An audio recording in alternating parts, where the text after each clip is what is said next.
iOS 18.2 update এসেছে বেশ কয়েকদিন হয়ে গিয়েছে। এর মধ্যে আপনারা অনেকেই অনেক রকম ভিডিও দেখেছেন এবং সেখানে অনেক রকম ফিচার কথা বলা হয়েছে। কিন্তু আজকের এই ভিডিওতে আমি এমন কিছু ফিচার কথা বলে দিব যেগুলো আপনাকে কোনো ভিডিওতেই এখন পর্যন্ত বলা হয়নি। এবং সবথেকে হেল্পফুল যে ফিচারগুলো আমার কাছে লেগেছে ওইগুলো নিয়ে কথা বলবো আজকের এই ভিডিওতে। তো চলুন বেশি কথা না বাড়িয়ে ভিডিওটাকে শুরু করা যাক এবং জেনে নেওয়া যাক নতুন ফিচারগুলোর কথা। এই আপডেটটি পরে ফটোস অপশনে বেশ কয়েকটা চেঞ্জেস আনা হয়েছে। তার মধ্যে একটি হচ্ছে আপনি যদি ফটোস অপশনে আগে টাইমটাকে লক্ষ্য করতেন সেটা এক কোণায় ছিল, কিন্তু বর্তমানে আপডেট দেওয়ার পর আপনার টাইমটা মাঝখানে চলে এসেছে। তাছাড়া আগে আমরা কোনো ভিডিও প্লে করলে সেটা শুধু সেকেন্ডই দেখাতো, কিন্তু এখন সেটা মিলি সেকেন্ডও দেখানো হয়। এবং আমরা ফটোস অপশনে আরেকটা নতুন চেঞ্জেস দেখতে পারি, সেটা হচ্ছে লুপ ভিডিও। আগে একটা ভিডিও শেষ হলে সেটা পুনরায় আবার শুরু হয়ে যেত, যেটাকে লুপ ভিডিও বলে, কিন্তু iOS 18.2 আপডেট দেওয়ার পর আপনি চাইলে এটাকে কন্ট্রোল করতে পারবেন, যে ফিচারটা আমার কাছে খুব বেশি ভালো মনে হয়েছে। তাছাড়া iOS 18.2 তে আরেকটা চেঞ্জ আনা হয়েছে, সেটা হচ্ছে আপনার অ্যাপগুলো যদি ডার্ক মোডে সেভ করা থাকে তাহলে আপনি কোনো ছবি বা ভিডিও যখন শেয়ার করতে যাবেন দেখতে পারবেন সেখানেও ডার্ক থিমই শো করছে। তাছাড়া সাফারি অপশনে এখন আপনি অনেকগুলো থিম পেয়ে যাবেন।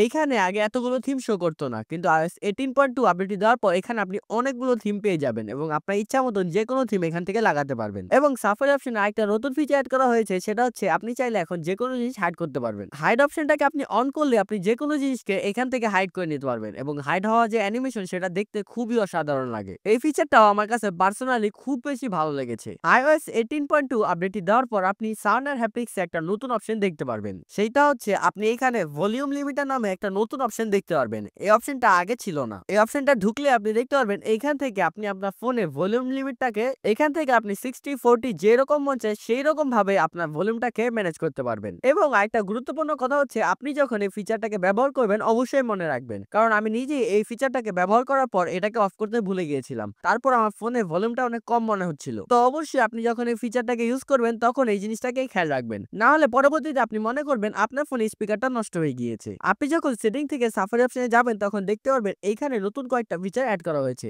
এখানে আপনি ইম্পোর্ট এবং এক্সপোর্ট নামে দুইটা নতুন অপশন দেখতে পারবেন। এই দুইটা অপশনের মাধ্যমে আপনি সাফারি ব্রাউজারে যে কোনো হিস্টোরি ইম্পোর্ট এবং এক্সপোর্ট করতে পারবেন। যেমন আপনার ডাউনলোড হিস্টোরি এবং সার্চ হিস্টোরি সবকিছু আপনি এখান থেকে সুন্দরভাবে ইম্পোর্ট এবং এক্সপোর্ট করতে পারবেন। এবং আপনি যখন আপনার ফোনের অ্যাপগুলোকে ডার্ক থিমে সেভ করবেন তখন আপনার সেটিং অপশনে সেগুলো ডার্ক থিমেই শো করবে, যে জিনিসটা আপনি iOS 18.1 আপডেট দেওয়ার পর হতো না, কিন্তু iOS 18.2 আপডেট দেওয়ার পর আপনি এই অপশনটাও পেয়ে যাবেন। এই সবগুলো ফিচারই আপনি ওল্ড এবং নিউ মডেলের সব ফোনেই পেয়ে যাবেন। এবং আপনার ফোনটা যদি 15 প্রো এবং 16 সিরিজের ফোন হয় তাহলে তো আপনি আরো নতুন অনেক রকম ফিচার পেয়ে যাবেন। এবং এর বাইরেও আপনি অনেক নতুন ফিচার এবং চেঞ্জেস পেয়ে যাবেন, কিন্তু এই ফিচারগুলোই আমার সব থেকে বেশি ইম্পর্টেন্ট মনে হয়েছে, তাই এগুলোই আপনাদের সাথে শেয়ার করলাম। তো অনেক কথা বলে ফেললাম, আজকের এই ভিডিওটা ছিল এই পর্যন্তই। আপনাদের মূল্যবান সময় আর নষ্ট করছি না। তো ভিডিওটা দেখার জন্য অসংখ্য ধন্যবাদ। ভিডিওটা ভালো লাগলে অবশ্যই একটা লাইক করে দিবেন এবং চ্যানেল নতুন হলে একটা সাবস্ক্রাইব করে দিবেন। ধন্যবাদ সকলকে। দেখা হবে নতুন একটা ভিডিওতে।